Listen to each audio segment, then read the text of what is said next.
Na aula da semana passada, nós falamos sobre honra. Honra é um processo muito difícil de se alcançar. Porque para você chegar a um nível de honra, você tem que primeiro ter gentileza, você tem que aprender a ser gentil. Ou seja, para eu honrar minha esposa, eu no mínimo tenho que começar sendo gentil, abrindo a porta do carro para ela, ou quando ela me pede alguma coisa, eu fazer sem dar uma patada de cavalo, que geralmente os maridos fazem, não aqui, mas lá em São Paulo. Depois da gentileza, tem um segundo passo, porque para você chegar no nível de honra, você vai subindo degraus. E depois você consegue alcançar a gentileza, você passa por um segundo nível, que é o nível da gratidão. Só quem é grato pode chegar a um nível de honra. E eu comentei que tem gente que é 20 anos ajudado por uma pessoa, 20 anos servido por uma pessoa, 20 anos sendo conduzido por uma pessoa, 20 anos sendo aconselhado por uma pessoa, 20 anos recebendo no momento mais difícil um conselho, um dinheiro emprestado, um abraço amigo de uma pessoa. Mas quando essa pessoa falha uma vez, ele desconsidera os 20 anos de ajuda e vira as costas. O nome disso é ingratidão. E quem é ingrato é opositor da honra. Ou seja, se o pastor, um líder, ficou 10 anos, te tirou daquela situação difícil no casamento, estava drogado, ele te tirou da rua, no momento mais difícil ele levou a cesta básica na tua casa, mas anos depois, ele erra por alguma coisa porque é ser humano, você fala, vou sair da igreja, esse pastor não é tão bom. Não, olha o que o pastor fez, nem me honrou, botou na primeira cadeira, mandou sentar na terceira. Ou seja, e uma atitude contrária, ruim, negativa, faz com que a gente pratique a desonra através da ingratidão. Então essa foi a matéria da semana passada, nós falamos outras coisas, estou dando só algo que Deus colocou no meu coração para compartilhar para quem não veio. Gentileza, gratidão e honra. São 3 coisas que um líder tem que ter. A gentileza porque está ligado diretamente ao carisma. Você dificilmente vai ver um líder bem-sucedido que não é carismático e nem gentil. Ô, varão, vem cá, pega essa caixa aqui, joga ali, Às vezes, uma vez você está cheio de coisa para fazer, é uma coisa. Agora, 20 anos, a pessoa não consegue conviver com uma pessoa que não é gentil. Gentileza e gratidão. A gratidão não vem só dos liderados para os líderes, mas dos líderes para os liderados. Porque às vezes a gente esquece que tem gente que pode ser errado, pode cometer seus erros, mas está 20 anos do nosso lado, está 10 anos lá do nosso lado. E a gente tem que aprender a ser gratos em tudo que Deus nos concedeu até hoje, tá bom? Hoje nós vamos falar um pouco sobre uma geração nova de ministros que está nascendo. Nós vamos falar sobre alguns princípios que eu identifiquei na geração atual. A nossa geração é uma geração muito confusa. A nossa geração é uma geração diferente. É uma geração que já não aceita as ordens impostas. Antigamente vinha uma ordem imposta do púlpito, do altar, ou do lado do teu chefe, no teu trabalho, ou de onde você estava. Até se você era militar, antigamente, meu pai é militar, né? Eu lembro que antigamente o chefe falou, está falado. Hoje em dia o cara pergunta por quê para o general. Mas por quê? E se o general for grosso com ele, ele dá parte. Dá parte, eu vou te processar. E se ficar grosso demais, eu peço baixo e vou para outro emprego. Isso é essa geração. Para quem, alguém aqui experimentou a vida militar no passado? Hein? Como é que era antigamente? Falou, está falado, irmão. Manda quem pode, está aqui. Né? Ou seja, não tem... a nossa geração hoje é uma geração que está pensando por si mesma, o que tem o seu lado muito bom, porque pensar por si mesmo é um bom sinal. Por outro lado, estamos muito mais rebeldes, muito mais donos de si mesmos, achando que sabemos de tudo, e estamos entrando num ritmo, como igreja, nós estamos nos adaptando ao modelo que foi criado lá fora, ao modelo que está sendo imposto lá fora, de uma geração que sabe tudo, que na verdade só está com overdose de informação, mas não sabe nada, porque informação não é conhecimento. Informação não é conhecimento. A nossa geração não é a geração do conhecimento, é a geração da informação. Nós estamos com overdoses de informação. Informações estas que não nos servem para nada. Hoje em dia, por causa da internet, você acessa qualquer tipo de informação. Mas o que realmente muda na tua vida essa informação? Nada. Se a informação não tem prática ou não tem utilidade, é claro que não é conhecimento, ou seja, nunca vai te trazer nenhum tipo de resultado. Vivemos na geração mais informada da história, mas ainda assim as pessoas não têm a mínima ideia de quem são. Se você perguntar para um líder hoje bem-sucedido quem ele é, para onde ele está indo, ele provavelmente vai responder que só está deixando a vida levar. Ele está vivendo um dia após o outro. Principalmente se tiver um dinheirinho no bolso, se não está no vermelho na conta bancária, a pessoa está feliz da vida achando que está vivendo o melhor de Deus.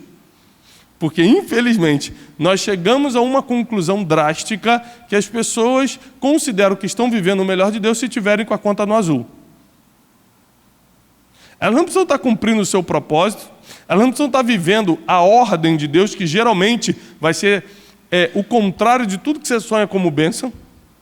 Hoje eu estava conversando com um líder muito importante da nação pelo telefone, e ele falou: rapaz, mas eu estou sofrendo muito e sem motivo, eu nunca plantei para estar colhendo o que eu estou colhendo. Eu falei assim: mas olha só, você não aceitou Jesus Cristo? Aceitei. Então, olha só, a Bíblia diz que quando aceitamos Jesus Cristo, vamos ser crucificados com Ele.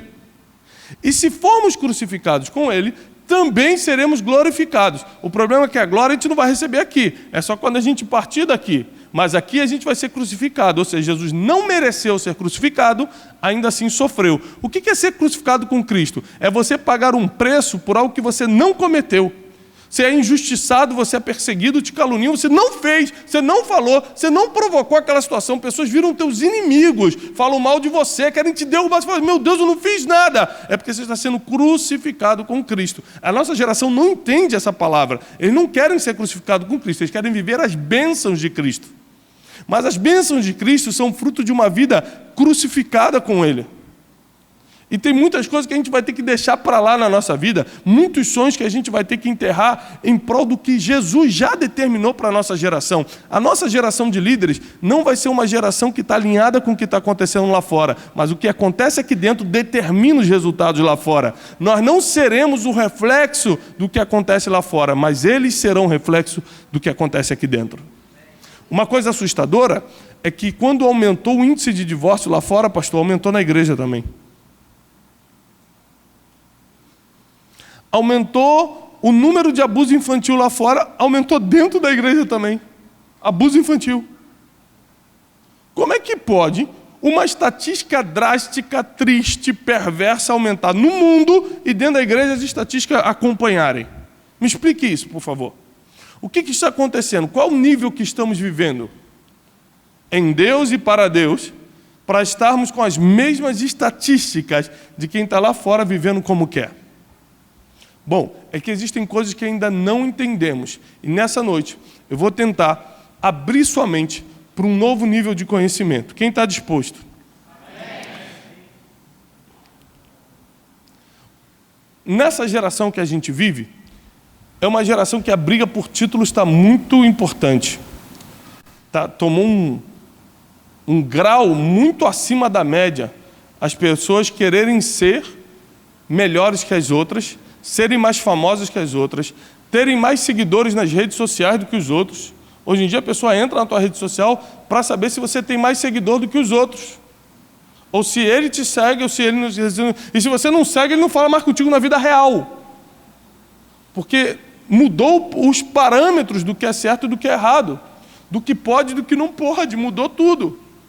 Mas é o seguinte, para quem está aqui dentro, a gente nunca vai ser medido por quem a gente é.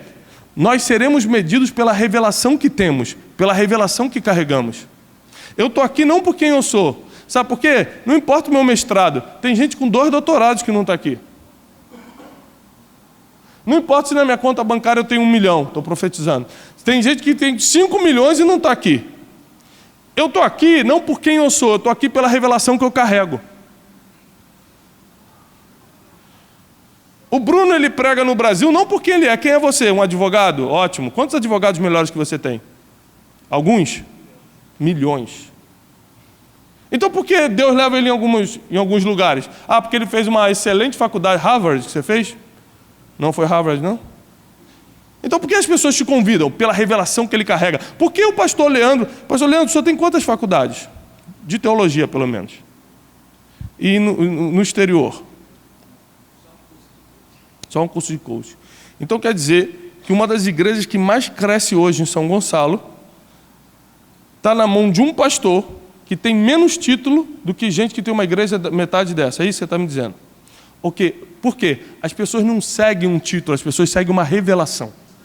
Você vai precisar entender o que Deus quer falar contigo nessa noite. Não importa de onde você veio, não importa quem você é, não importa quem são teus pais, não importa qual faculdade você terminou, não importa qual é o teu título, o que você conquistou. As pessoas só vão te seguir pelo que você carrega. O que você carrega, a revelação que você carrega, determina até onde você vai. Se o senhor manter a revelação que o senhor tem, o senhor vai até o fim, vai percorrer toda a carreira e vai chegar bem no final. O problema é que no meio da nossa carreira a gente negocia a revelação, porque toda revelação tem um preço.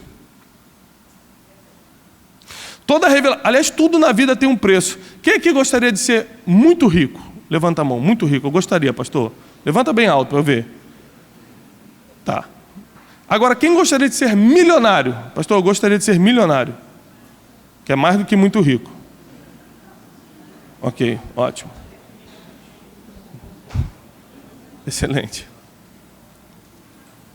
Eu falei sobre isso, se não foi nesse treinamento, foi em outro, mas eu vou repetir para você entender. Você quer ser milionário porque você não convive com um milionário. Porque você não tem a mínima ideia do que passa um milionário. Hoje você pega o seu filhinho e leva na escola. Quando você for milionário, você vai ter que contratar um grupo de policiais, que você não sabe se vão dar vida ou não pelos seus filhos, para todo dia levá-los à escola. E você está trabalhando com a cabeça nos 40% de imposto, se o sócio está roubando, se o contador está fazendo a conta certa, se os policiais que você contratou para proteger seus filhos estão protegendo, se quem está se aproximando de você está vindo para te roubar, para te lesar, ou porque te ama. Ou seja, começam problemas que você nunca teve. Você nunca se preocupou. O teu problema é hoje. Ai, meu Deus, vai vencer a conta de luz amanhã. Esse é o teu problema hoje. Fulana mandou indireta no Facebook para mim, ela está achando que é o quê? Esse é o teu problema hoje. Aí você está sonhando em ser milionário, só que você não tem a mínima ideia do que é ser isso. Porque tudo que você quiser ser na vida vai ter um preço a se pagar, inclusive a revelação. Para você seguir a revelação que Deus deu ao líder dessa igreja, você vai ter que pagar um preço, você vai ter que ser crucificado. Ser crucificado é muito difícil, porque é praticamente fazer algo que você não quer. Quem quer ir para a cruz? Ninguém. Principalmente por ser uma morte lenta. E a Bíblia fala, não é morrer com Cristo.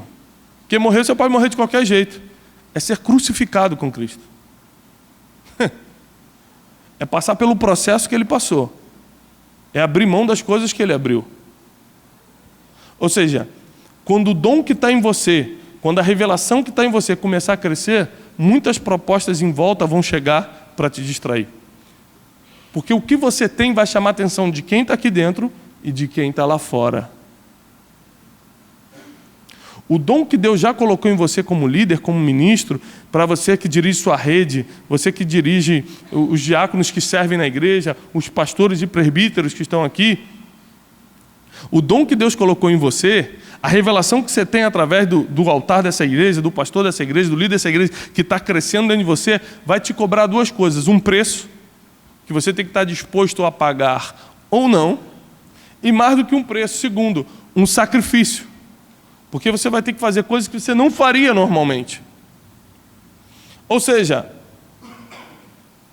eu estou vindo de um ritmo de viagens, eu estava conversando com um dos... Hoje está aqui o Cleiton, está ali atrás, Ronaldo, que trabalha comigo, César, pessoal do Instituto Destiny, minha equipe que está aí, quero agradecer, obrigado por terem vindo do Rio de Janeiro comigo. Rio de Janeiro a gente está, né? Vindo de São Paulo, né? Comigo hoje, meu pai que também está aqui. E eu vim comentando isso. Tem dia que eu acordo que eu não sei nem em que cidade eu estou. Eu vim para cá hoje, amanhã prego uma conferência de liderança, embarco para os Estados Unidos à noite, do outro dia eu vou para o México, volto para os Estados Unidos, chego dos Estados Unidos, não vou para casa, vou direto aqui para o Rio de Janeiro pregar, daqui vou para Lagoinha pregar em BH, saio de BH, vou para a Vitória do Espírito Santo, ou seja, só volto para casa daqui a 25 dias.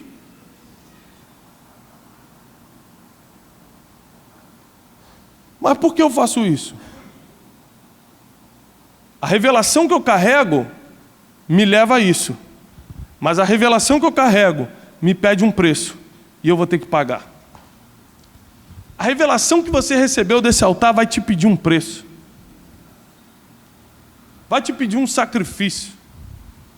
Mas deixa eu te falar uma coisa, muitas pessoas morreram tentando realizar seus próprios sonhos. Nunca ninguém morreu tentando realizar o sonho de Deus, porque quem tenta realizar os sonhos de Deus, consegue cumprir, consegue chegar.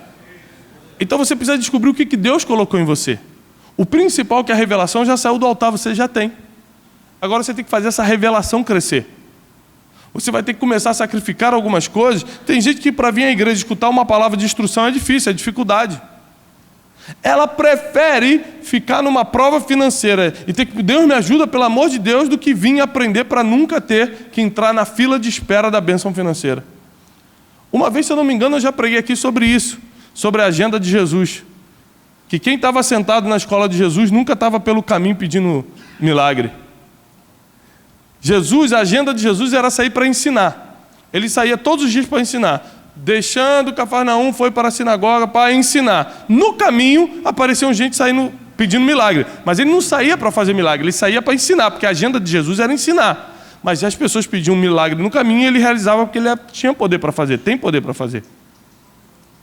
Agora, quem estava sentado na escola de Jesus, Pedro, Tiago, João, André, nunca estavam pedindo milagre, porque quem está sentado aprendendo não está no caminho pedindo milagre. Você precisa decidir quem você é. Você é o que fica vindo de vez em quando, tem compromisso mais ou menos, está com o pastor só até pela metade, para depois ficar no caminho pedindo milagre, ou você está na escola de Jesus sentado e é daqueles que fazem a diferença, aqueles que produzem um milagre e não aqueles que pedem milagre. É uma decisão que você tem que tomar hoje.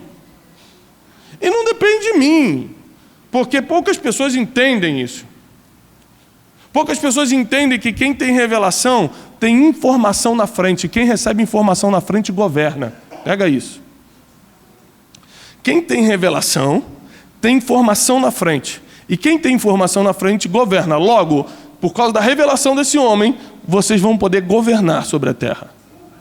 Porque vão chegar informações que pessoas levam anos para ter. Mas quem está conectado com o céu recebe primeiro.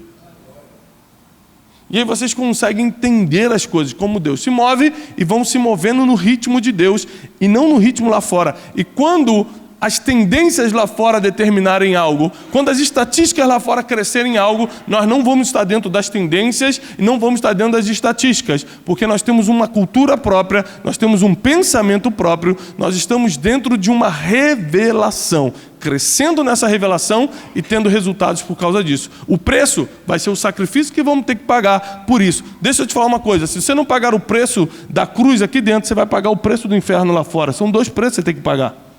Tem gente que fala, não quero pagar o preço da cruz, não, vou ficar em casa tranquilo. Não existe meio preço. Ou você paga o preço da cruz, ou você paga o preço do inferno.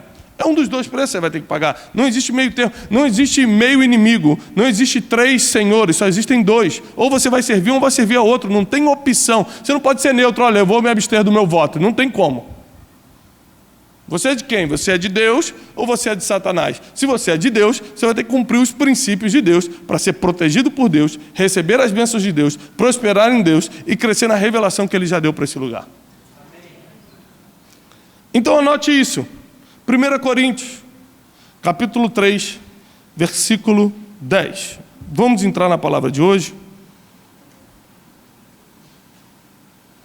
Diz assim, apóstolo Paulo dizendo à igreja de Corinto: segundo a graça de Deus que me foi dada, pus eu, como sábio arquiteto, sublinhe sábio arquiteto, o fundamento. Vou repetir porque isso aqui é muito importante, você precisa estar prestando atenção. Segundo a graça de Deus que me foi dada, pus eu. Quem pôs foi Ele. Isso aqui é uma coisa muito importante para você entender que tem coisas que Deus faz e tem coisas que o homem vai fazer. Segundo a graça de Deus que me foi dada, pus eu, como sábio arquiteto,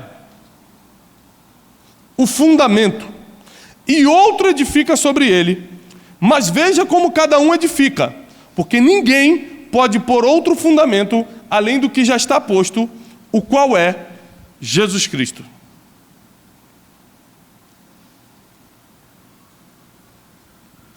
O apóstolo Paulo está dizendo o seguinte: eu coloco um fundamento, fui eu que coloquei. Pela graça de Deus, eu coloquei um fundamento. E vocês podem construir em cima do fundamento. Vocês não podem colocar outro fundamento. O apóstolo Paulo está dizendo o seguinte: no reino de Deus não existe inovação, não dá para mudar o que já foi lançado. O que é inovação? é começar do zero, uma nova ideia a partir do zero. No reino de Deus não existe inovação porque o fundamento já foi lançado, não existe ideia nova no reino de Deus. Então, se você é um ministro, a gente agora comemorou ontem a reforma protestante, foi ontem ou antes de ontem? Ontem, a reforma protestante. Se você é um ministro da reforma, você vai entender que a inovação não é um projeto do reino dos céus, mas reformar. Porque quando o fundamento foi lançado, tem gente que construiu tanta coisa ruim em cima, que agora a gente está precisando de uma reforma. Muitos conceitos foram lançados, muitas ideias foram lançadas, muitos paradigmas foram lançados, dogmas. E agora a gente está precisando de uma reforma. Mas o fundamento já foi lançado. A visão dessa igreja qual é? Nós falamos semana passada. Avivamento e consolidação. Essa visão que Deus deu é a revelação que Deus deu ao pastor Leandro. Ponto final. Falei, pastor, mas o meu negócio é mais ensino da palavra. Então eu te indico a igreja batista aqui, que é muito boa, e vai te dar um ensino de palavra tremendo. Aqui é avivamento e consolidação. Pronto. Tem gente que não quer entender o básico. Você quer uma igreja para você? Te dou um conselho, monte uma igreja. Você vai ser tão abençoado você pastoreando as pessoas. É que os covardes nunca conseguem fazer o que os corajosos fizeram. Então eles precisam atacar e por trás, pela frente eles não conseguem. Porque eles não têm argumento. Os covardes, eles tentam inovar. Falam assim, isso aí não é bem assim não. Tem que começar do zero. Tem que fazer um negócio inovador. Não existe inovação, é reforma. É pegar o que está errado e reconstruir. Reformar. Nós estamos vivendo um tempo em que os ministros do Evangelho vão estar emparelhados com a vontade do Espírito Santo, conectados com o Wi-Fi de Deus, que é a sabedoria. Eles vão saber o próximo passo. Não tem tempo mais para eu acho. Não, que eu tenho uma informação diferente. Como eu falei no início, uma geração que está cheia de informação e nada de conhecimento. Cheio de informação e nada de conhecimento. Então a primeira coisa que você precisa anotar para quem está anotando, já existe um fundamento. Você não pode fazer nada diferente do que já foi lançado. Anote isso. Você não pode fazer nada diferente do que já foi lançado.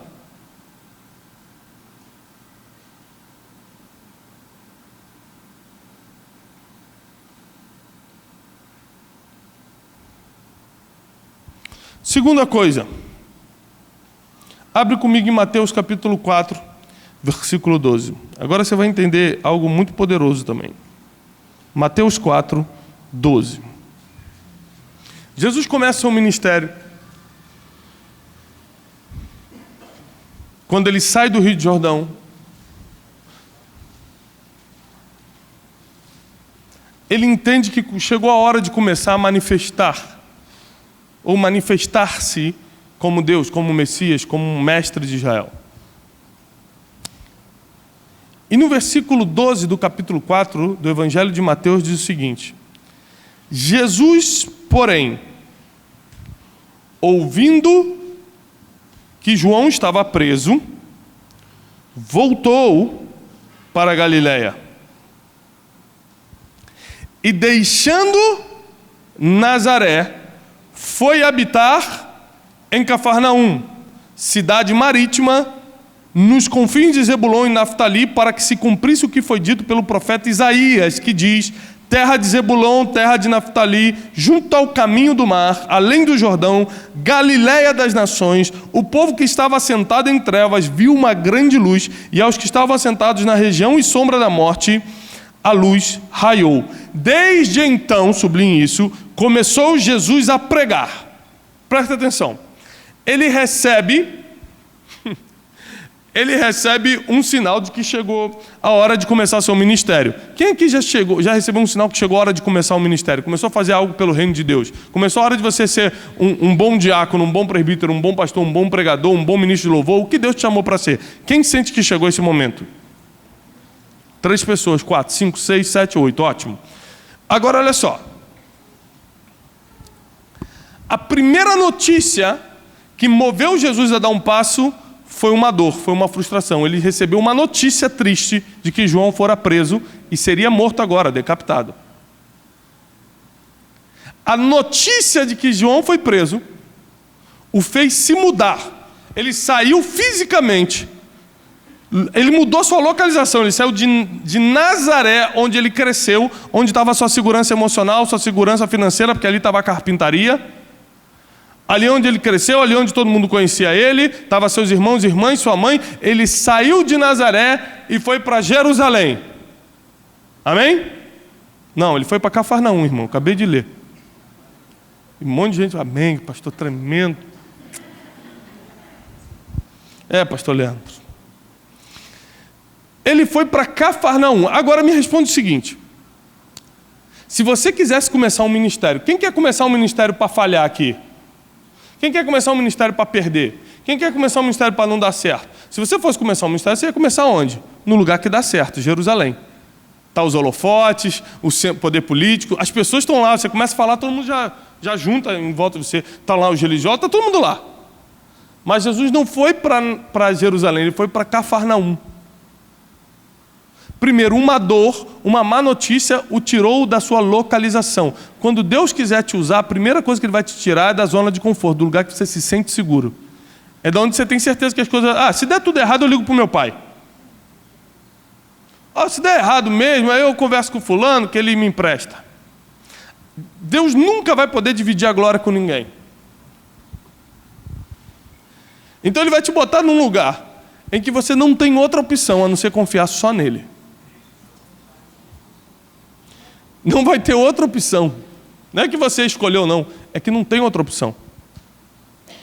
Aí eu só confio nele, não tenho... A dor me moveu. A dor sempre... Eu estou escrevendo um novo livro, que um capítulo se chama A Zona de Expulsão. Toda vez que você entrar num lugar onde você está sendo expulso, você não fez nada, estão te perseguindo, estão te expulsando, estão te caluniando, você, meu Deus, para onde eu vou? Não fiz nada. Quando você vê, os teus inimigos estão te expulsando direto para o teu destino, eles não sabem disso. Mas Deus usa inimigo para te promover. Davi não era ninguém antes de Golias.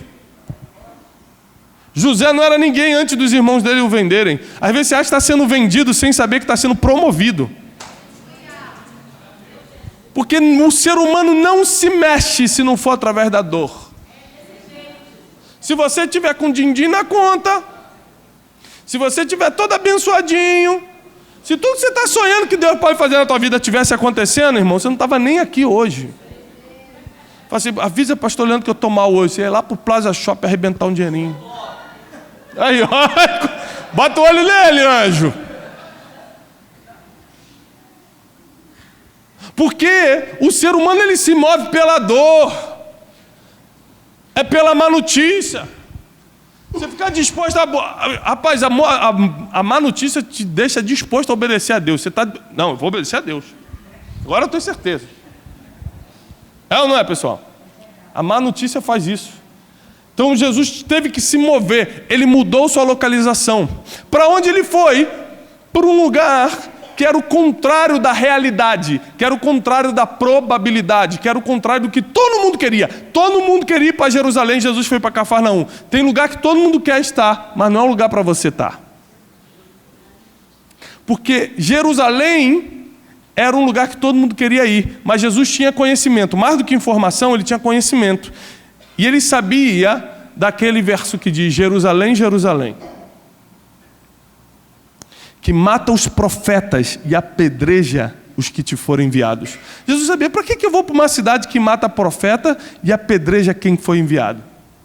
Para que eu vou para uma cidade que todo mundo diz que é Messias? Jesus só ia onde ele era bem recebido.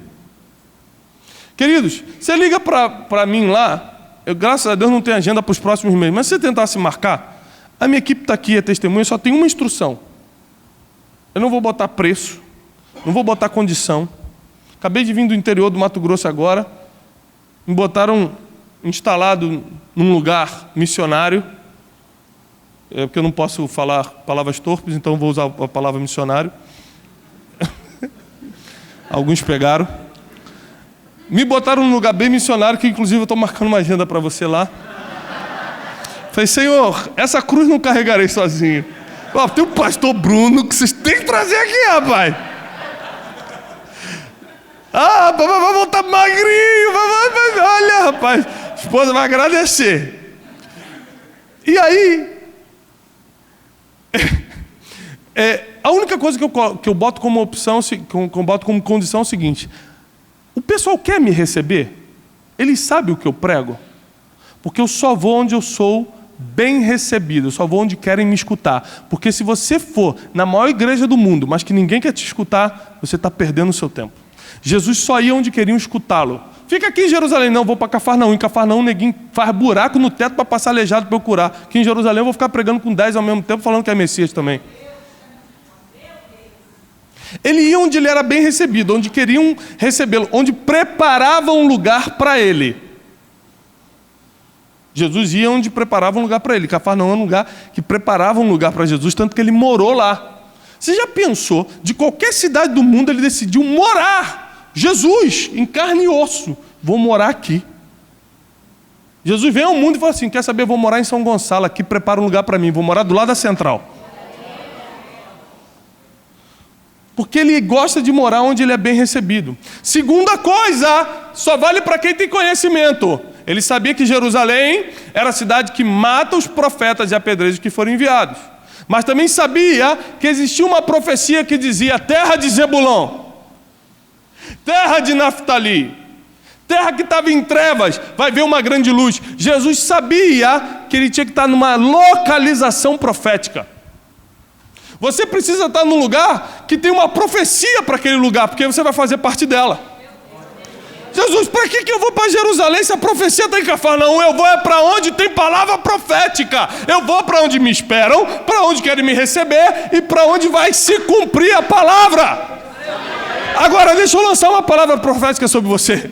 Deus te tirou lá da tua casa e te plantou aqui, porque esse é um lugar de palavra profética. O que vai cumprir, ser cumprido nessa casa, vai se cumprir dentro da tua também. A bênção que está nesse altar também está na tua casa. A salvação que sai desse altar também salva os teus. Porque tem palavra nesse altar, tem palavra profética para esse lugar. Você está numa localização profética. E aí as coisas começam a acontecer na vida de Jesus. A palavra de Deus diz assim, ó: deixando Nazaré, foi para Cafarnaum e começou a pregar. Você só vai começar o teu ministério. Você só vai começar o que Deus vai fazer, porque olha só. O pastor Leandro me falou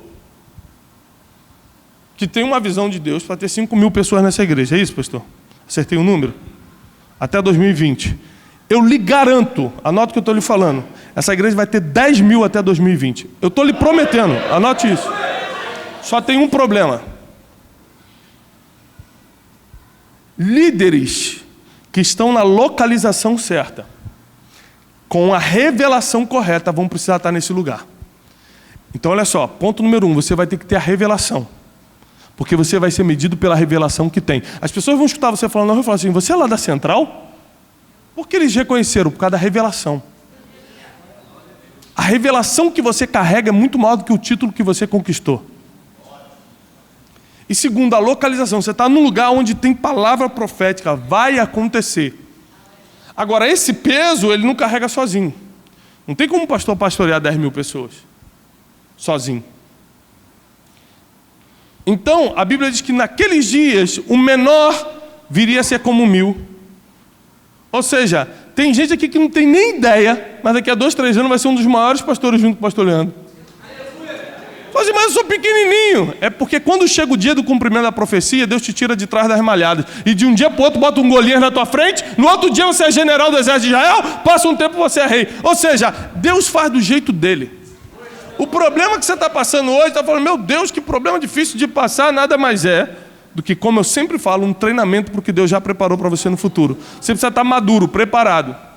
Você precisa ter sabedoria para guiar tudo que Deus vai fazer na tua vida. Quem crê até aqui?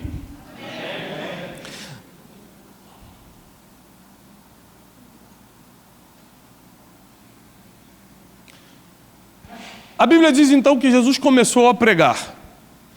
O que Jesus pregava? Eu sou o Messias. Venham para mim. Quem me aceitar hoje vai ter salvação. É isso que ele pregava? Não. Não era isso que ele pregava. A Bíblia diz, e começou a pregar, arrependei-vos, pois é chegado o reino. A maioria das pessoas quer começar um ministério para ter algum tipo de reconhecimento que não tiveram na vida toda.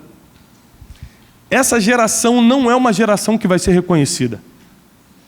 Não importa o que você faça para Deus, você não vai fazer para ser reconhecido. Bom, já que eu não fui engenheiro, já que eu não fui nada, já que eu não dei certo como não sei o quê, já que eu não passei na prova do governo, vou ser pastor. Já que nunca me aceitaram lá fora, já que na minha família falaram que eu não ia ser nada, nem no clube de futebol falaram que eu ia jogar, então eu vou ser diácono na igreja e vou mostrar que eu sou bom. Ou seja, nunca mais nessa geração vão usar um cargo que Deus coloca à disposição para servir para algum tipo de enchimento pessoal, de aprovação pessoal. Por que isso? Por que nessa geração isso não vai colar mais? Não é porque eu estou falando, não. Porque é uma geração pensante, é uma geração que percebe quando as coisas não estão bem, é uma geração que está buscando muito mais a essência do que até a própria excelência. A geração de 10, 15 anos atrás queria excelência. A nossa geração quer essência. A prova disso está aí nas políticas, nas eleições. Ninguém quer nem mais saber quem está gastando 40 milhões na eleição. Ninguém fala, cara, quem não está metido nisso? É a essência. Quem é puro? É esse? Eu voto. Toma. Porque a nossa geração, a geração de hoje agora quer essência. Quem tem essência para eu confiar? Quem começa falando uma coisa e não muda? Porque eu estou cansado da pessoa que fala uma coisa e muda depois. As pessoas estão procurando isso, essência, seriedade. E é por isso que a única coisa que você tem que pregar é a verdade. Você não tem que pregar para ser reconhecido, você não tem que pregar para ter uma fama, você não tem que pregar que eu digo que você leve para qualquer ministério que você faz, tá? Cuidar das crianças aqui na escola infantil, ser um diácono e servir, apertar os irmãos da igreja, limpar a igreja, seja o que for que você faz. Eu estou usando pregar porque é o que eu faço, você leva para o que você faz. Você não vai fazer por reconhecimento, você vai fazer por causa da verdade, porque Deus nunca vai promover um homem, Deus promove a verdade, e quem estiver pregando a verdade é promovido com ela. Esse é o caminho que Deus usa para te levar longe. O dia que eu parar de pregar a verdade, o dia que o pastor Leandro, homem de Deus, parar de pregar a verdade, ele deixa de ser um homem de Deus. Estamos caminhando juntos até que eu seja um homem de verdade e ele seja um homem de verdade. Graças a Deus eu tenho um pai que me instruiu e até hoje, já tenho 11 anos de casado, 35 anos de idade, ele fala, Tiago, não minta, não aumente nada. Não fala. Todo dia ele me escreve vários conselhos, fala, porque um homem tem que ser de verdade.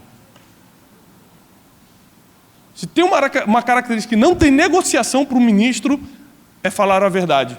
Porque o pecado da mentira é o único que te dá filiação. Mentiu, se tornou filho do diabo. Vai na tua identidade espiritual, filho de Satã. Por quê? Porque compactua com a mentira. Da mesma forma que Deus não promove homens, Ele promove a verdade, Deus também não dá dinheiro para homens. Ele não promove homens e não dá dinheiro para homens. Deus não dá dinheiro para homens, Ele patrocina projetos. Só quem tem os projetos que Ele tem, só quem pensa como Ele pensa, quem está fazendo projetos para Ele vai ser patrocinado. Então, quanto mais projetos de Deus você tem na sua vida, mais patrocínio celestial, divino chega. Isso é uma coisa que você vai precisar começar a listar na tua vida qual é a tua prioridade. Chega final do ano, eu e minha esposa a gente faz uma coisa que a gente aprendeu desde criança, a gente faz uma lista de... Qual é o nome daquilo que a gente faz, pai? Do ano que vem, me fugiu o nome aqui. Quando a gente faz a lista do próximo ano? Os alvos.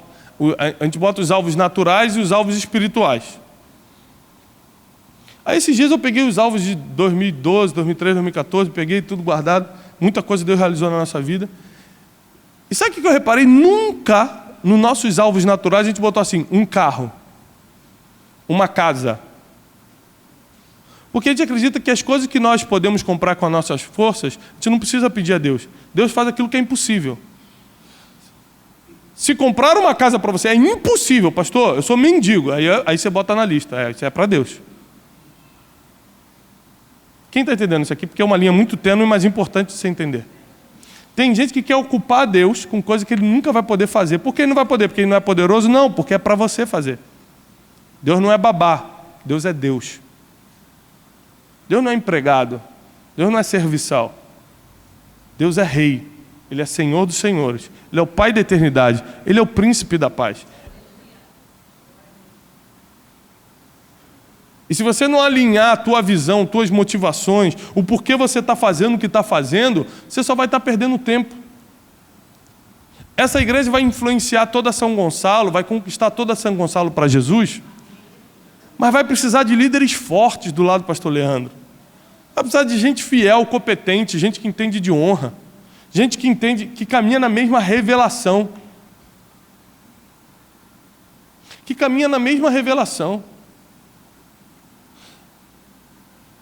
Gente que entende que esse lugar tem uma palavra, e se Deus te colocou nesse lugar, você tem 2 palavras proféticas já, que tem sobre a tua vida e que tem sobre esse lugar. Olha que tranquilo, que tremendo. Quem tem uma palavra profética pessoal para a sua vida aqui? Quem já recebeu? Várias pessoas, ótimo. Então você tem essa palavra e mais a palavra profética para esse lugar. Quando a sua localização natural, geográfica, está alinhada com uma palavra profética, prepare-se, está chegando o tempo de Deus te levantar. E eu aposto que muitos chegaram aqui pela dor. Eu aposto que muitos chegaram aqui por uma má notícia, como Jesus recebeu a má notícia de João Batista. A má notícia te faz sair. O que você não sabe é que você está indo direto para o seu destino. Hoje eu vim de carro aqui para o Rio e eu vim aconselhando um casal de pastores de Vitória, do Espírito Santo. E ele falou, meu Deus, pastor Tiago, ajuda a gente está debaixo de perseguição, e estão falando, acabou o dinheiro, e o aluguel atrasou, a gente nunca passou por isso, as crianças estão percebendo, e que não sei o que. Eu mandei assim, kkkkkk.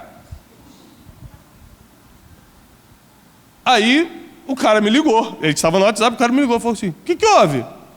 Eu estou rindo. Está rindo de quê? Porque está chegando a hora de vocês serem promovidos, vocês estão na zona de expulsão, estou rindo muito. Mas eu estou desesperado. É verdade, desculpa. Eu te respeito por esse momento. É que eu já passei por isso e eu estou rindo de ver quanto Deus te ama. Porque está chegando a hora. Quando Deus te bota sem opção, eu estou sem opção. Eu não tenho para onde ir. Eu vou morrer, eu estou desesperado. Está chegando a hora de Deus entrar e te levantar e te levar direto para o teu destino. Esse é o nosso Deus. É assim que Ele trabalha. Eu não conheço, se tem algum registro histórico que eu nunca li, de Deus entrar no castelo de Chateaubriand, estar um lorde sentado comendo o seu caviar, com o seu cordeirinho bem assado e falar, Chateaubriand, vou te usar em toda a França. Sim, milord, prepare-se, abandone tudo, porque a central do avivamento em Paris vai chegar.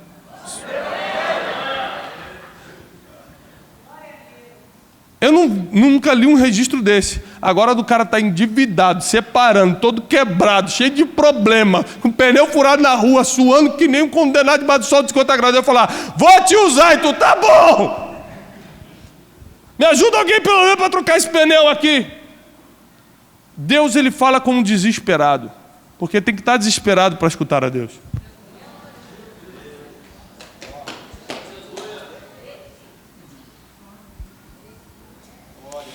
E Deus te trouxe aqui nessa noite, porque Ele vai te promover, porque você está dentro da verdade e porque Ele vai dar muitos recursos, porque Ele vai patrocinar os projetos. Ele vai patrocinar os projetos. Quer ver você saber se uma pessoa está no centro da vontade de Deus? Vou fazer assim, pastor Leandro, vem cá. Vou te fazer uma entrevista, precisa ser sincero, verdadeiro eu sei que o senhor é. Mas às vezes a gente oculta alguma coisa. Eu quero que o senhor seja sincero. Se hoje eu lhe dou uma oferta de 10 milhões de dólares, o que o senhor faz amanhã? Fala aqui para a igreja, me explica. 10 milhões? Sem sinceridade. Comprava o Guanabara. Comprava o Guanabara. Ou seja... Não para o mercado não, é para o espaço. É um lugar melhor. Comprava o espaço do mercado Guanabara para a igreja, é isso? Tá bom. Eu entendi porque tudo é puro para o puro e tudo é impuro para o impuro. Aí eu entendi já que ele estava falando da igreja e tem gente que entendeu que ele estava comprando no mercado. Escute isso.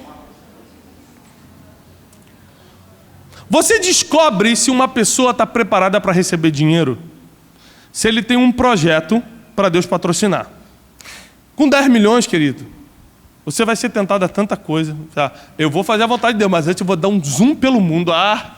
Vou envergonhar Satanás. Vou para Londres, vou para Nova York, vou pisar na cabeça do capiroto em Paris.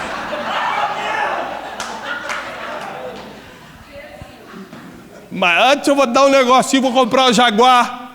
Pra quê? Pra Satanás saber que eu sou de Jesus. Vou andar de BMW. Quando você vê, você está perdido.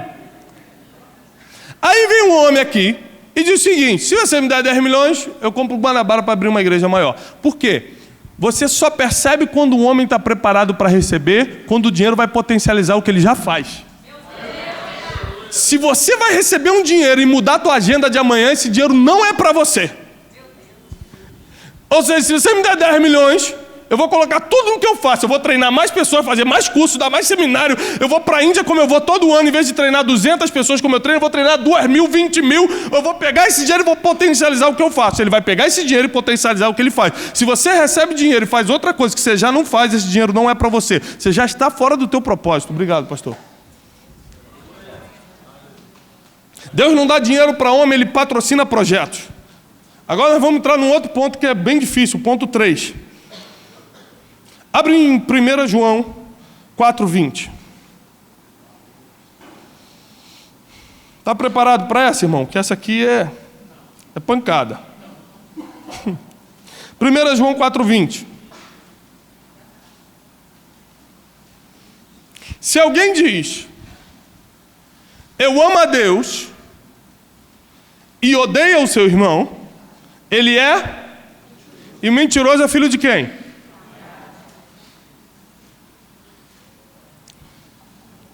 Você pode falar que ama qualquer pessoa e ser mentira. Agora, se você falar que ama a Deus, você está condicionado a amar o irmão. E se você diz que ama a Deus, mas não ama o irmão, você é filho do diabo. Então, muita gente está na igreja falando, eu amo o Senhor, é filho de Satanás, está aqui só de passagem. Está de espião por um tempo. Ele não sabe ainda que é filho de Satã. Porque ele não conhece a Bíblia. Tem gente que acha que é filho de Deus, mas é do diabo, é porque não leu a Bíblia. Vou continuar. Se alguém diz eu amo a Deus e odeia seu irmão, é mentiroso, porque quem não ama a seu irmão ao qual viu, como pode amar a Deus a quem não viu? E dele temos este mandamento, que quem ama a Deus, ame também o seu. Só tem um problema. Esse nosso irmão é uma pessoa que está do nosso lado, que a gente às vezes não tem muita intimidade, que se veste diferente, que fala diferente, tem uma cultura diferente, um temperamento diferente, uma história de vida diferente. Uns são chatos demais, outros tem um bafo que quer te dar glória a Deus bem na cara. Para você ser um ministro reformado, um ministro dessa geração, você vai precisar andar na revelação que possui, porque você vai ser reconhecido não pelo seu título, mas pela revelação que você possui. Você vai precisar estar na localização profética, pega essa.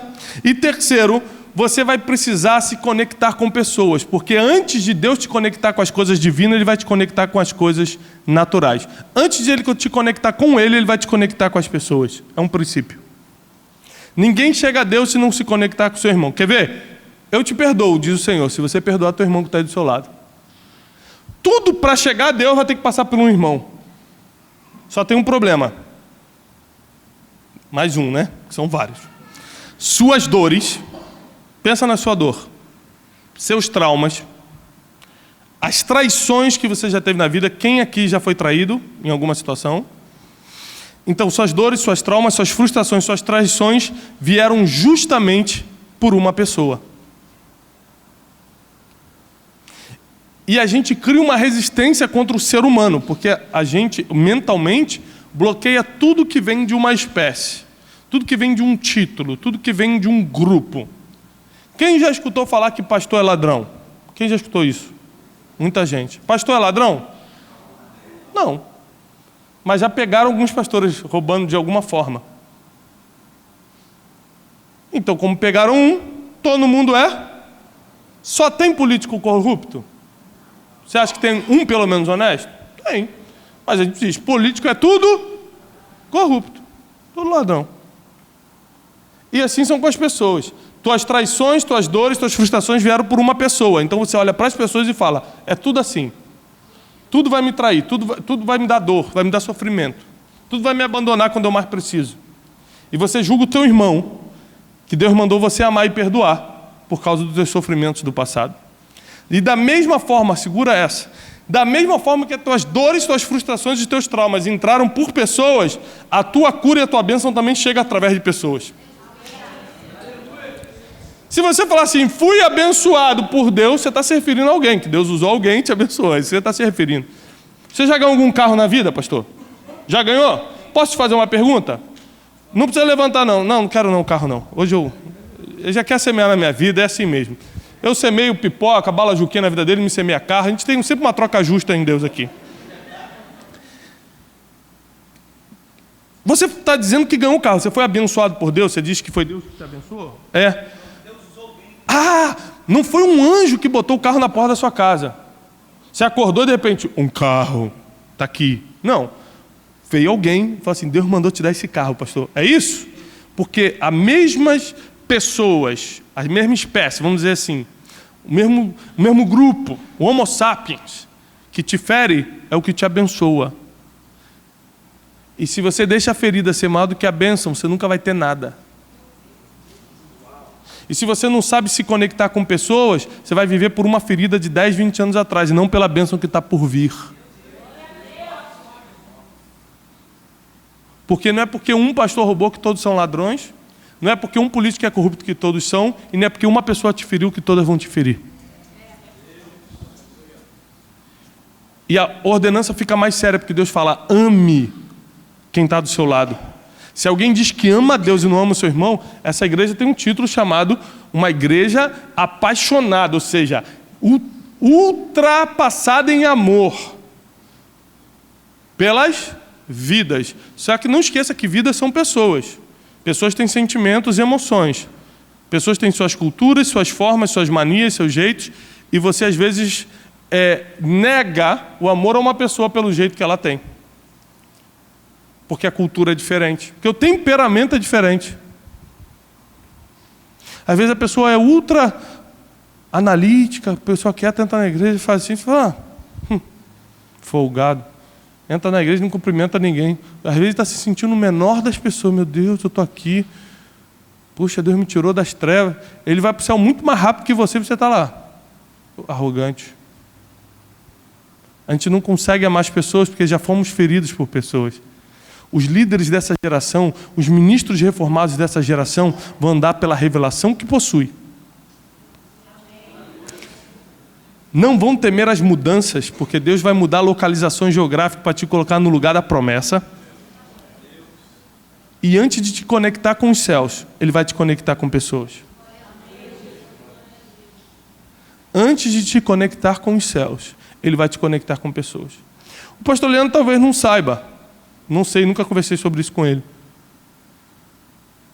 Mas talvez ele tenha aberto a igreja de Alcântara, por exemplo, porque apareceu uma oportunidade, abriu um galpão, ele viu a oportunidade, pegou, não sei como foi, nunca conversei isso com ele. Mas o que ele não sabe, e eu te garanto que tem, é que tem uma palavra profética para aquele lugar. E aí Deus provoca um negócio no coração dele, que vem através de uma má notícia, de uma dor, e falou, quer saber, eu vou abrir uma igreja lá.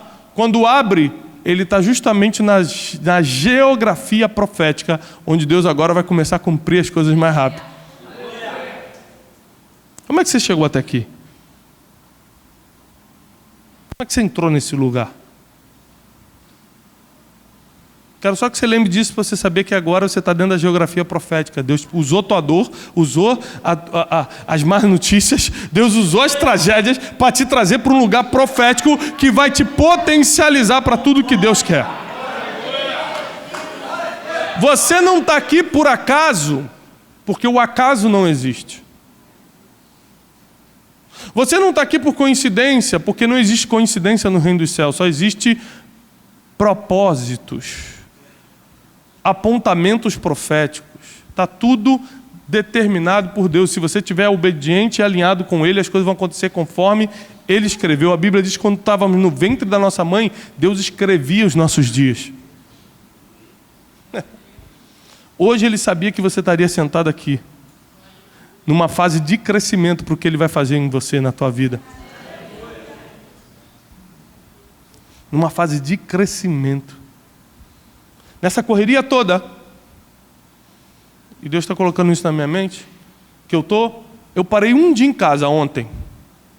Dessa agenda toda que eu te passei, ontem, um dia eu estava em casa. Adivinha qual foi o dia que meu pastor arranjou de fazer reunião? Ontem. E reunião lá na igreja é 5 horas, irmão. Aí ele me liga. Tiago, você pode vir aqui em casa agora para uma reunião? 1h da tarde. Eu já sabia que ia sair 7. Falei, posso, pastor. Claro, estou indo. Mas eu podia ter falado, pastorzão, querido, amado. Quando manda um amado, você já sabe que a pessoa está endemoniando. Olha só, estou numa correria. O senhor sabe, né, pastor, que eu viajo muito. E aí você bota a melhor desculpa do mundo para não obedecer uma convocação. Mas Deus te levanta até dos teus fracassos, mas nunca das tuas desculpas. Deus odeia a desculpa. Você pode vir? Posso. Podia? Não. Mas quem pediu determina o que eu posso e o que eu não posso, por causa do princípio da honra.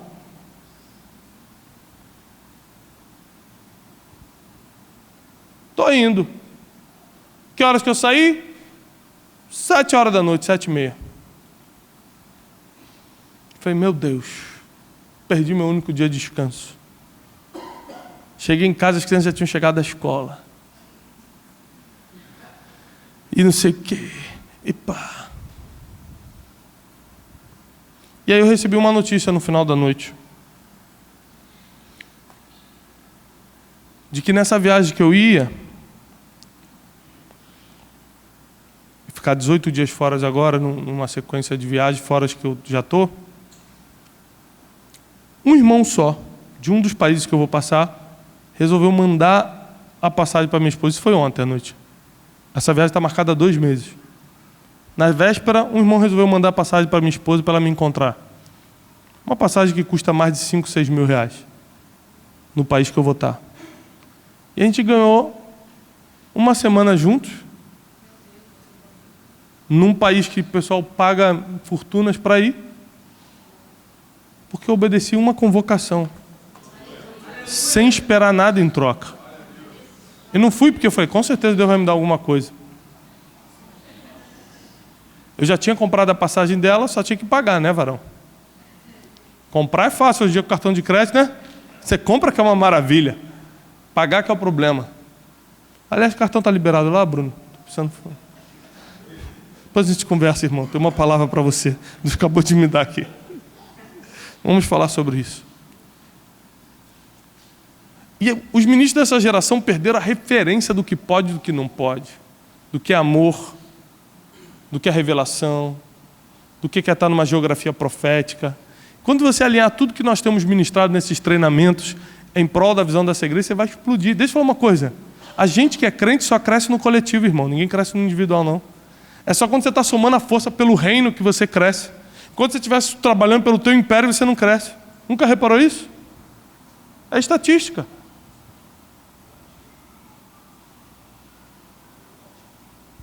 Não tem jeito. Agora, olha que coisa triste.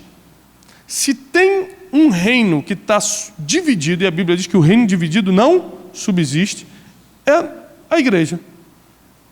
Tem um livro da década de 40, do C.S. Lewis, um livraço, chamado Cartas de um Diabo ao Seu Aprendiz. Cartas de um Diabo ao Seu Aprendiz, C.S. Lewis. C.S. Lewis é o autor de Crônicas de Nárnia, é um teólogo inglês fortíssimo dessa década, de 40, 50, morreu, não lembro exatamente, 50 e pouco ou 60 e pouco, na década de 50 ou 60. E ele escreveu esse livro, e nesse livro tem uma história interessante, pastor Leandro. Já te contei essa história? Esse livro diz o seguinte, que um diabo, um aprendiz diabo, chega para Satanás e fala assim, chefe, consegui. Satanás, o que você conseguiu? Eu consegui ferir um crente, estou quase matando, está assim, falta 1 milímetro para ele morrer de vez. Satanás olha para o aprendiz diabo e fala assim, você está maluco? Você não leu o regulamento não, infeliz? Você não pode tocar em crente, rapaz. Você não pode tocar nos ungidos. Não pode, você está quebrando uma regra. Você está quebrando uma regra, você não pode tocar. E tem mais, Satanás falando para o aprendiz.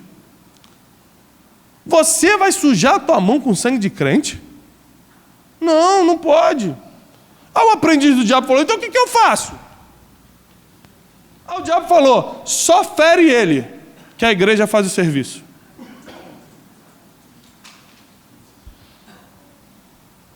Escrito na década de 40, nada mais atual do que hoje, né?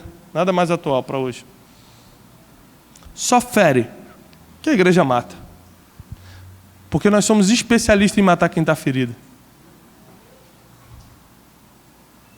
Essa é a especialidade dessa pseudo-igreja que está no mundo. Porque a igreja de Cristo ama o irmão como a si mesmo. A igreja de Cristo entende que a forma que Deus tem de agir no mundo é através de uma pessoa. Deus não vai quebrar as regras já estabelecidas na palavra. Se Ele vai fazer algo na tua vida, Ele vai fazer através de quem está do seu lado. Como é que você ainda não percebeu isso?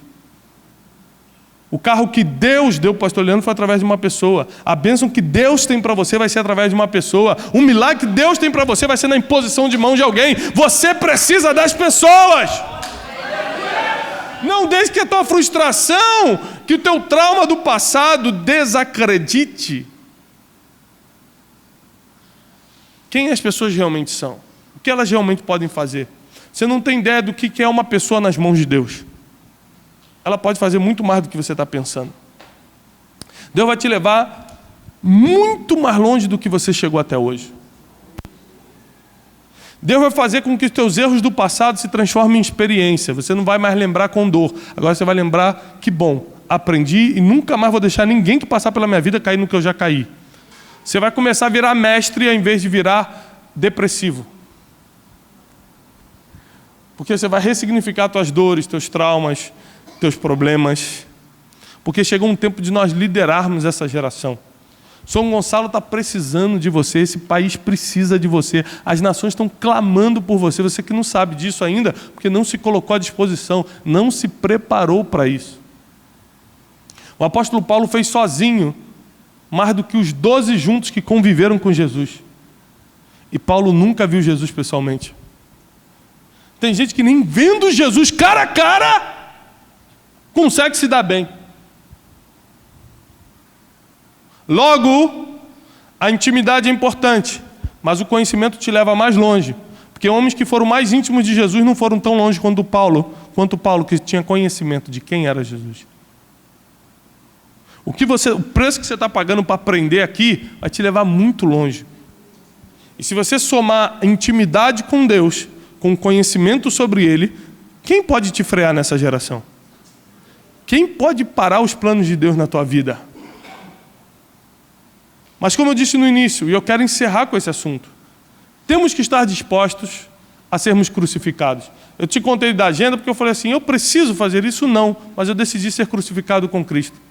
Porque quando eu estava lá no interior do Mato Grosso, na fronteira com o Paraguai, as pessoas me pegavam e falavam assim, olha, uma senhorinha pegou minha mão, várias pessoas fizeram isso, mas eu lembro das palavras de uma senhora, que Deus te abençoe, porque você deixou sua família para vir aqui por nada, né? Porque aqui não tem nada para você. Só para me ensinar o que você ensinou hoje. Agora eu vou poder ensinar para meus filhos e para meus netos o que você me passou. Eu falei, meu Deus, eu saio de São Paulo, de uma mega capital, vim para o interior, para uma senhora me abraçar e falar assim, obrigado, porque agora eu vou ter o que passar para as minhas gerações. Você não sabe, mas você vai ser usado para alimentar gerações. Você só está se achando um nada, um despreparado, porque você ainda não se colocou à disposição de Deus. Ninguém na mão de Deus fica parado. Ninguém na mão de Deus fica parado.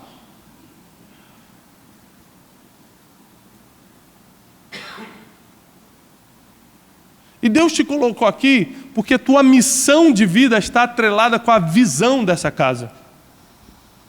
Na última aula eu expliquei isso. O que é visão? Como você vê o futuro. Como você se enxerga daqui a 20, 30 anos. O que é missão? É o que você tem que fazer todo dia para um dia a visão chegar, para um dia o futuro chegar, para um dia a visão acontecer. A tua missão de vida está atrelada à visão dessa casa. A visão dessa casa é conquistar São Gonçalo com avivamento e consolidação. E a tua missão, que é o que você faz todo dia, seja na escola dominical, seja na escolinha das crianças, seja como diácono, seja como obreiro, como pregador, como ministro do louvor, como empresário, como político. O que você faz todo dia, a tua missão está contribuindo para a visão dessa igreja. E quando essas duas coisas estiverem alinhadas, se prepare, os resultados, os frutos vão chegar nas tuas mãos. Você não vai ser mais um crente de boca. O mundo está cansado de crente de boca. Eu vi 2 banners no Facebook essa semana que me assustaram, porque de certa forma, e falo isso com muita tristeza, eu concordei. Uma era assim, uma pichação no muro, escrito, Jesus é da hora. É uma expressão que a gente usa em São Paulo, né? Jesus é muito bom, Jesus é legal, Jesus é da hora. O que mata é o fã-clube. Ou seja, até gosto de Jesus. Difícil é lidar com as pessoas que seguem Jesus. E o outro, assim, uma imagem como se fosse assim, o céu, cheio de gente de saia, tá, os irmãos de terno, falando assim, eu queria ir para o céu, mas lá só tem crente. Vou te explicar porque tem que filosofar para entender. A pessoa quer ir para o céu, mas vai ter que conviver com os crentes que ela conhece, então ela fala assim, vou para o inferno. Eu queria ir para o céu, mas lá só tem crente. Eu chorei quando vi esse banner. E as pessoas embaixo, caraca, verdade. Falei, é verdade. Nós estamos numa situação que as pessoas estão preferindo ir para o inferno do que conviver com a gente. E pior, tem crente, que vai chegar no inferno, porque você sabe que nem todo mundo que diz Senhor, Senhor, herdará o reino dos céus. Você sabe disso, não sabe? Tem gente que vai chegar no inferno. E quando entrar, o diabo vai falar, aqui não, concorrência aqui não, pelo amor de Deus. Já tem diabo aqui. E não estou falando da tua sogra não, irmão. Pode ser você mesmo. Porque tem gente que está fazendo mais obra para Satanás do que o próprio Satanás aqui na terra. Falando mal dos outros, destruindo. A Bíblia diz, amai-vos uns aos outros. Você está, odiai-vos, né? Que você quis dizer, né, Senhor? Vou odiar. Vou falar mal, vou fofocar, vou mandar indireta. Vou pegar um segredo de alguém e vou descobrir, vou revelar, vou fazer escândalo. Ai daquele por onde vier os escândalos. Deus está chamando uma geração muito comprometida com a palavra. Muito comprometida com a palavra. E o que é avivamento e vai começar a acontecer nessa igreja? Domingo agora eu fui na inauguração de uma igreja, depois eu vou comentar com o senhor sobre isso, que começava o culto 6 horas, 5h20 eu cheguei, porque eu fui como convidado. Tinha cerca de 400 voluntários já em pé, esperando as pessoas. 10 para as 6 abriu o portão, parecia que estava dando 1 milhão para cada um. Ninguém, entrando. Em 2 minutos, 2.000 pessoas no salão. 6 horas em ponto começou o pastor. Infelizmente tem 800 pessoas do lado de fora, está chegando mais gente, a gente vai ter que fazer um segundo culto. Não tinha previsão de segundo culto. Eu falei, Senhor, se isso acontecer todo domingo, que pode ser fruto de uma divulgação de alguma coisa, mas se isso acontecer todo domingo, é disso que eu estou falando, de avivamento, de você ter que botar as pessoas, desculpa irmão, hoje não vai dar para você assistir mais culto não, já tem 2.000 pessoas do lado de dentro. Mas vamos fazer o seguinte, se o pastor conseguir, ele faz o 4º culto hoje para vocês assistirem a palavra. Porque as pessoas querem o que você tem. Por isso que Paulo falou, e eu já preguei aqui, sede meus imitadores. As pessoas não vão ver Deus antes de ver você. Elas querem Deus, mas antes de ver Deus, elas vão ter que ver o crente. Aí vai ver o crente e fala, ai, cara, não, obrigado. Os ministros dessa geração vão ser reformadores porque a gente vai mudar nosso comportamento, a gente vai mudar nossa forma de falar, a gente vai alinhar nossa visão com a visão do pastor, nós vamos ter revelação, as pessoas vão nos identificar pela revelação que a gente tem. Prepare-se, Deus vai te levantar. Está chegando o momento, está chegando a hora. E eu quero orar pelas pessoas que já entenderam hoje, que perceberam hoje, que Deus tem algo contigo. Que assim como a dor levou Jesus a mudar-se de cidade e começar a pregar, você sente que está chegando o teu momento. De alinhar a tua missão com a visão da igreja. De alinhar o que Deus mandou você fazer com a revelação desse altar. Se você sente isso, preste atenção. Somente as pessoas que sentem isso, que sente que a sua missão de vida está atrelada com a visão da igreja, que o que você faz está atrelado com a revelação desse altar, e você sente que chegou a hora de manifestar, chegou a hora de fazer o que Deus está te pedindo. Eu quero orar por você, eu tenho uma palavra para você, vem aqui no altar. Somente as pessoas que entenderam isso.